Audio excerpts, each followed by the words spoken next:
একজন batsman 110 run করেছিল, যার মধ্যে 3টে বাউন্ডারি, 4টে ছক্কা, মানে ওভার বাউন্ডারি যেটাকে বলে।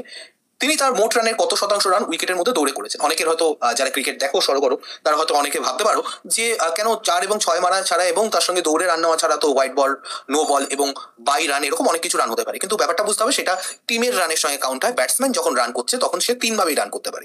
এক হচ্ছে 4 মেরে, 2 হচ্ছে 6 মেরে এবং 3 হচ্ছে দৌড়ে রান করতে পারে। এবার 4 মেরে কতগুলো রান করেছে? 3টে বাউন্ডারি। বাউন্ডারি মানে কি? 4 রান। তাহলে 12 রান করেছে বাউন্ডারি বা 4 মেরে, 8টা 6 মেরেছেন, তাহলে 48 রান করেছে ওভার বাউন্ডারি বা 6 মেরে।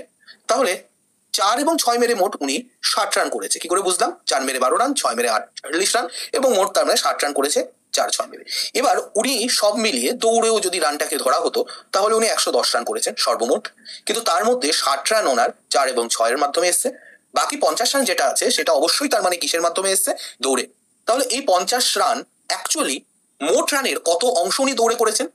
মোট 110-এর মধ্যে উনি 50 রান দৌড়ে করেছেন, কিন্তু আমার কাছে সেটা জানতে চাইনি কত অংশ, আমাকে চেয়েছে শতকরা কত অংশ।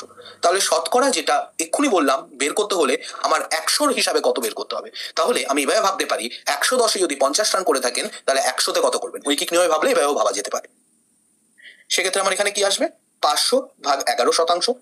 এবং এটাকে যদি আমি সলভ করি, 4-11 44, 60 থেকে যাচ্ছে 5-11 55, 5-11, তাহলে 45 পূর্ণ 5-11 অংশ, যেটা কিনা আমার অপশন বি তে বলছে, সেটা কারেক্ট অ্যান্সার হবে।